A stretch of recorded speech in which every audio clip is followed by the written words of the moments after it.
Boa noite, Gabriela, boa noite, Mariana, boa noite a todos os ouvintes. É um prazer estar novamente aqui na Voz do Brasil, prestando esclarecimentos para a população. Ministro, vamos começar então falando dessa antecipação dos pagamentos do Auxílio Brasil e do Auxílio Gás. Por que o governo decidiu fazer esse pagamento antecipado? Mariana, é um propósito do governo federal, está sempre pagando o quanto antes para a população em situação de vulnerabilidade. O Auxílio Brasil com um programa permanente de transferência de renda do governo federal.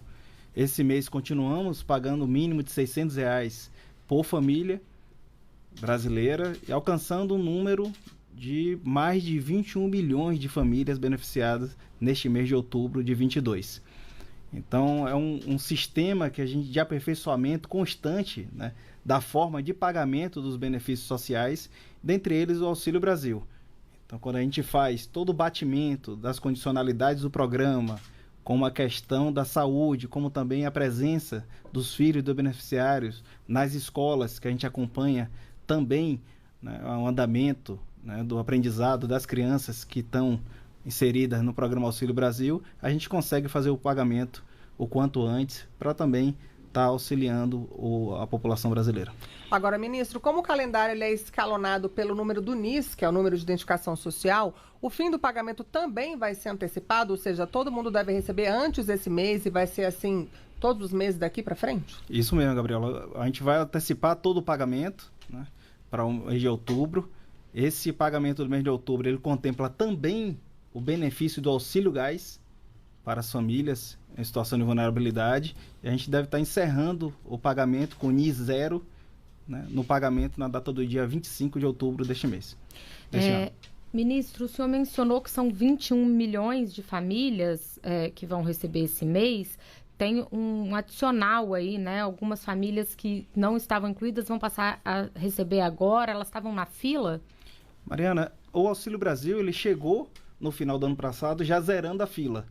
Então já foram incluídas mais de 8 milhões de novas famílias no benefício Auxílio Brasil e a gente vem com um processo de aperfeiçoamento do nosso cadastro único, né, que é a porta de entrada dos programas sociais, fazendo com que hoje 100% das famílias em situação de pobreza extrema estejam acolhidas pelo programa Auxílio Brasil.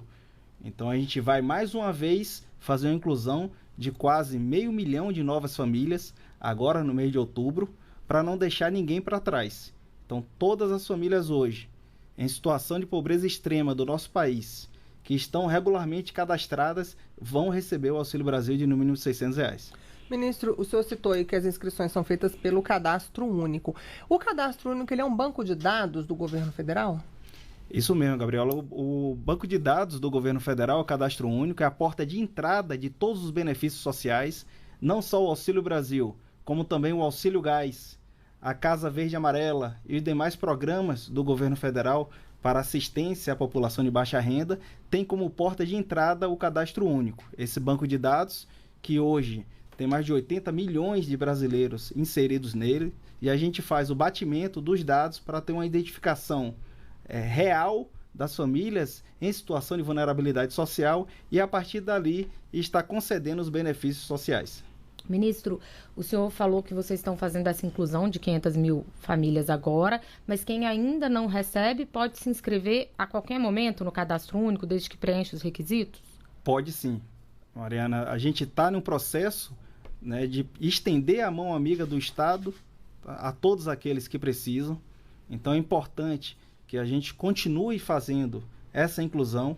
As famílias que ainda não recebem o benefício Auxílio Brasil podem continuar se cadastrando. Também é importante fazer a atualização dos dados no Cadastro Único para poder fazer jus aos benefícios do Auxílio Brasil. O Auxílio Brasil, que tem mais de 80% das suas famílias chefiadas por mulheres.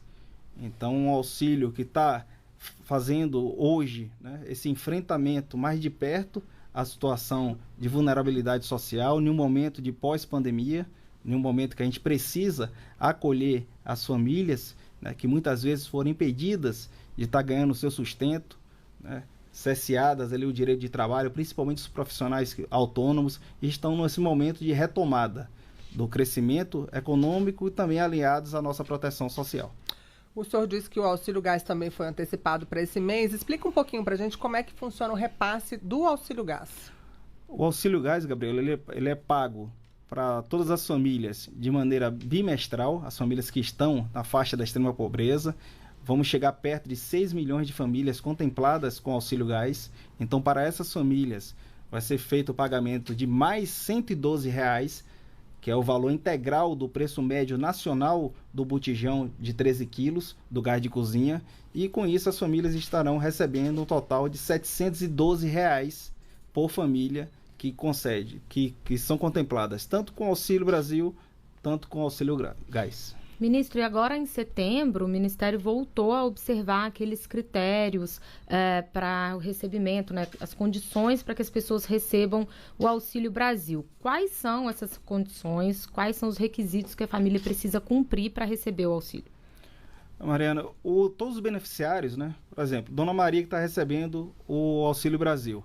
O Auxílio Brasil, quando ele veio por lei, né, um programa permanente, foi instituído por lei no final do ano passado, ele trouxe, né, nesse programa social uma série de políticas sociais integradas, né? Dentre elas estão as condicionantes para a permanência do recebimento das famílias. Essas condicionalidades, elas são tanto da área da educação quanto da área de saúde. Então, as famílias devem manter os seus filhos, né, matriculados e frequentando as escolas. Nós ampliamos, né, o rol de alunos que devem permanecer na escola. Era uma preocupação nossa, junto com o MEC, né, para evitar, principalmente no momento de pós-pandemia, o aumento da evasão escolar. Então, ampliamos de crianças de 3 anos até jovens adultos de 21 anos, são acompanhados, né, pelo Programa Auxílio Brasil com relação à sua permanência na instituição de ensino. Isso hoje dá um universo de 20 milhões de crianças, jovens, sendo acompanhados e estão mantendo a sua presença nas escolas. Então, o Auxílio Brasil, ele chega também para estar fazendo ali esse acompanhamento, né, que as crianças permaneçam frequentando as escolas, né, e mantendo a sua educação ali durante todo o período de recebimento do Auxílio Brasil. Mesma coisa acontece com as condicionalidades com relação à saúde. Então, o Plano Nacional de Imunização, né, a caderneta da vacinação, é acompanhado também como a questão das gestantes, né, do pré-natal, para que a gente tenha ali uma saúde da gestante também sendo acompanhada pelo Estado. Ministro, essas condicionalidades voltaram a ser cobradas no mês passado, setembro. Já é possível observar algum resultado? É sim. Na verdade, as condicionalidades, elas estão presentes desde o início do Auxílio Brasil. É que o batimento, ele é feito periodicamente. Então, foi feito o batimento mês passado, daí a gente voltou ao pagamento no calendário convencional, porque, veja, só em número de matriculados no MEC, no Sistema Presença, são 20 milhões de estudantes que são avaliados a sua presença. Então, é um trabalho que a modernização do cadastro único tem trazido de maneira eficaz e a gente vai continuar fazendo durante todo o pagamento do benefício para as famílias. Então, ele é feito o batimento de maneira periódica, mas desde o início, o Auxílio Brasil traz essas condicionantes como critérios de permanência no pagamento do Auxílio Brasil para as famílias beneficiadas. Ministro, o senhor vem mencionando que o atual cadastro do Auxílio Brasil é mais eficiente. Por quê? Como é que ele vem sendo melhorado? O cadastro único, ele está passando por um processo de modernização que vem desde o auxílio emergencial. Notem, no momento da pandemia, né, houve a necessidade imediata do governo federal estar fazendo frente ali ao acolhimento dessas famílias que estavam impedidas de ganhar o seu sustento, muitos profissionais autônomos, né? E ali a gente criou, né, um processo de aperfeiçoamento com 34 bases de dados distintas. Fez com que a gente chegasse, né, de uma maneira rápida a identificação das famílias que necessitavam desse apoio imediato do Estado, e o governo federal aportou, naquele momento, recurso para quase 120 milhões de brasileiros. Para a gente ter uma ideia, isso dá quase 60% da população brasileira foi assistido com auxílio emergencial naquele momento, né, da pandemia do Covid. Isso fez com que o Brasil, né, tivesse um dos maiores programas de proteção social no período de pandemia visto no mundo, né, tendo uma taxa de eficácia no pagamento desse benefício da ordem de 97%.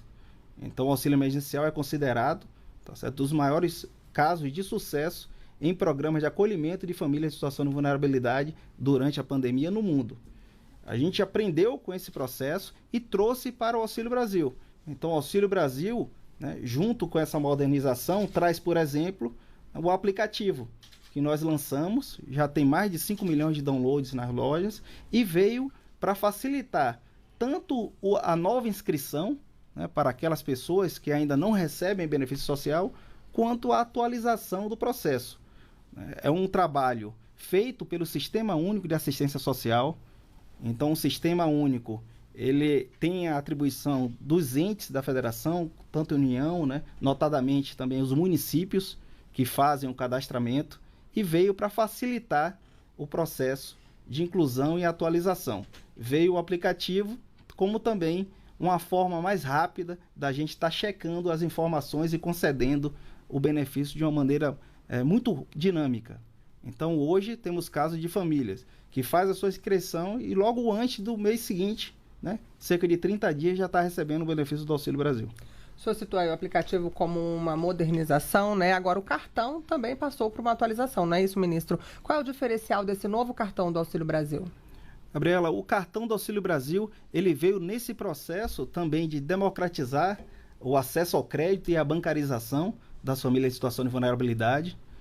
A gente vê o Auxílio Brasil como uma mudança de conceito nos programas de transferência de renda. Então, queremos ser um trampolim na vida dessas famílias e não uma âncora. E, para isso, a gente trouxe várias janelas de oportunidade. Janelas de oportunidades que passa por um acesso facilitado ao crédito formal. O cartão, ele vem nesse processo de bancarização, ele vem para trazer segurança, primeiramente, porque o cartão físico, ele é dotado de um chip de contato que dificulta a clonagem desses cartões, como também permite a função de débito, o que evita que uma família se dirija até uma lotérica ou até uma agência da Caixa Econômica, por alguma razão teve uma queda na sua renda e recorre ao auxílio do governo federal para superar essa situação difícil pela qual está passando. Então, nesse momento, as famílias que constituem uma microempresa individual, tá certo, não perdem o benefício Auxílio Brasil e fazem jus ao microcrédito empreendedor. Esse microcrédito empreendedor, ele está disponível, né, já com uma forma de acesso ao crédito. Recentemente, regulamentamos também o empréstimo consignado, né, para as famílias que se encontravam endividadas, muitas vezes na mão de agiotas, então num mercado informal de crédito, e nós colocamos à disposição dessas famílias também a ferramenta do empréstimo consignado. Hoje, 60 instituições financeiras já estão em processo, né, de habilitação junto ao Ministério da Cidadania para disponibilizar o empréstimo consignado e, a partir dali, essas famílias que se encontram endividadas consigam trocar o seu crédito, né, a sua dívida, né, hoje muito cara, dívida mais barata. Além disso, também utilizar esse crédito para empreender e superar a sua situação, né, de pobreza que se encontra. O senhor citou aí uma dívida mais barata, ministro. O senhor pode detalhar para a gente mais barata quanto? Qual é a taxa de juros para o consignado do Auxílio Brasil? Regulamentamos no Auxílio Brasil uma taxa máxima de juros de 3,5% ao mês. Então, isso é uma taxa máxima. Hoje, a própria presidente da Caixa Econômica Federal já falou que a Caixa Econômica deve operar abaixo desse limite de 3,5%. Desculpa te interromper. O cidadão pode negociar isso com o banco? Falar, olha, pode. Não quero pagar 3,5%, quero pagar um pouco menos. Pode, Gabriela. Pode, deve negociar. Isso é um teto que esse foi um teto que nós estipulamos, e a partir dali cabe, primeiro, que as instituições financeiras expliquem, né, todos os critérios e tudo que está envolvido na concessão do crédito. Esse crédito, ele tem que ser concedido de uma forma consciente ao beneficiário do Auxílio Brasil, visando justamente que ele utilize desse recurso para fazer frente a uma dívida existente e com isso consiga, né, pagar, né, sair desse ciclo vicioso de uma dívida. O cartão de crédito hoje tem um juros muito alto, ou empreender. Então, esse teto de 3,5%, né, é um limite máximo que a Caixa Econômica hoje, através de sua presidente, Daniela Marques, já divulgou que a Caixa deve operar em um valor abaixo, em uma taxa de juros abaixo dos 3,5%. Bem, ministro, nossa entrevista infelizmente chegou ao fim. Nós conversamos com o ministro da Cidadania, Ronaldo Bento. Muito obrigada, ministro, pela sua entrevista aqui à Voz do Brasil. Obrigado, Mariana. Obrigado, Gabriela. Obrigado a todos. Eu peço, né, que a população brasileira, aqueles que conhecem alguém que ainda não receba o Auxílio Brasil, se dirija até o Centro de Assistência Social ou faça o seu pré-cadastro